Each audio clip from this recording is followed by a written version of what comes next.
সিউড়িতে প্রতারিত বেসরকারি ব্যাংকের গ্রাহক কেওয়াইসির নামে ৯৮,০০০ টাকা উধাও।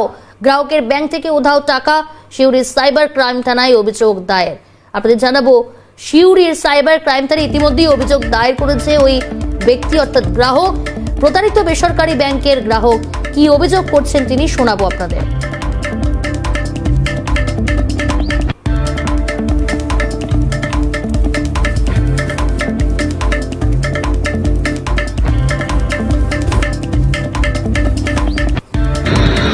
আনুমানিক 10:30 এরকম হবে, তখন অ্যাক্সিস ব্যাংক থেকে ফোন এলো যে এরকম আপনার এরকম কেওয়াইসি জমা পড়েনি। আমরা তো মেসেজ পাঠিয়েছিলাম, বললাম না কোনো অ্যাক্সিসের মেসেজ আসবে আমি তাদের সঙ্গে কথা বলবো না বা অফিসে যাবো না, তা তো হয় না। কোনো মেসেজ আমার কাছে আসেনি। বলে ঠিক আছে, আমি মেসেজ পাঠিয়ে দিচ্ছি এবং আর আপনার কাছে কতগুলো নম্বর বলবো সেগুলো আমাকে বলবেন।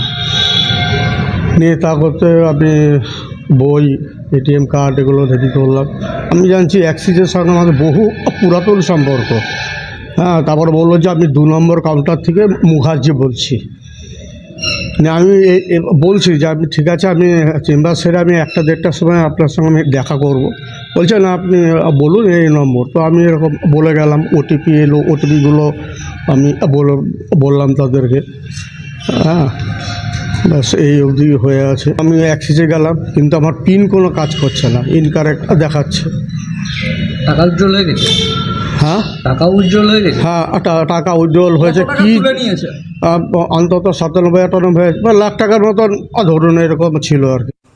কথা বলবো, আমাদের সঙ্গে টেলিফোন লাইনে রয়েছে প্রতিনিধি ভোলানাথ। গ্রাহক প্রতারিত হয়েছেন এবং তার অভিযোগ আমরা শোনালাম। কি জানাচ্ছেন সর্বশেষ? এখনো পর্যন্ত থানায় অভিযোগ দায়ের হয়েছে, কি ব্যবস্থা? প্রতারিত এই ব্যক্তি কিন্তু ইতিমধ্যে সাইবার ক্রাইম থানায় অভিযোগ দায়ের করেছে এবং সেখান থেকে বলা হয়েছে যে তারা তদন্ত করছে। কিন্তু দেখো, সাত সকালেই একদম ছুটির দিনে যে ব্যাংক থেকে যে একটা ফোন এসছে তিনি কিন্তু সেটা বুঝতে পারেননি। ফলে ব্যাংকের কেওয়াইসি দেওয়ার জন্য কিন্তু তৈরি করে তিনি তার জিজ্ঞাসা যা করেছে সমস্ত কিছু তিনি দিয়ে দিয়েছেন এবং সঙ্গে সঙ্গে ওটিপিটাও দেওয়া হয়েছে এবং তার কিছুক্ষণ পরেই কিন্তু 2 দফায় তার টাকা কেটে নেয়। ফলে এরপরেই কিন্তু তিনি সঙ্গে সঙ্গে ব্যাংকের সঙ্গে যোগাযোগ করে, যদিও আজকে ছুটির দিন ব্যাংক বন্ধ থাকায় এবার সাইবার ক্রাইমে যেতে বলে এবং সেখানে অভিযোগ দায়ের করেছে। তবে তদন্ত শুরু করেছে।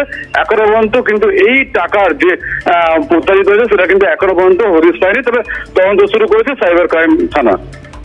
ধন্যবাদ ভোলানাথ। কথা বলছিলাম প্রতিনিধি ভোলানাথ চক্রবর্তীর সঙ্গে।